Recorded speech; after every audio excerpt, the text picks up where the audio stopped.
একদম টাটকা জিনিস তো, সিদ্ধ হতে বেশি সময় লাগবে না, তেমন কোনো ময়লা ধরেনি।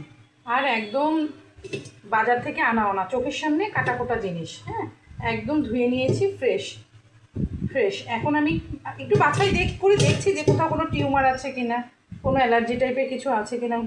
এতটুকু চর্বি আমি রাখবো, এতটুকু চর্বি না রাখলে রান্নাটা বা বিরিয়ানিটা একটু তেল তেলে হবে না।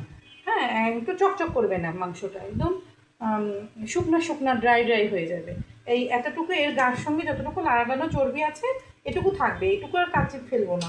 শুধু আমি এটা এখন কাঁটা চামচ দিয়ে, ঠিক কাঁটা চামচ দিয়ে এভাবে আমি এর গাটা কাচিয়ে কাচিয়ে ফুটো ফুটো করে দেবো, যাতে ম্যারিনেট করলে এই যে টক দই, এই যে টক দই আর এছাড়াও বিরিয়ানির মশলা দিয়ে ম্যারিনেট করব, তো তাতে এর ভিতরে মশলাগুলো চলে যাবে।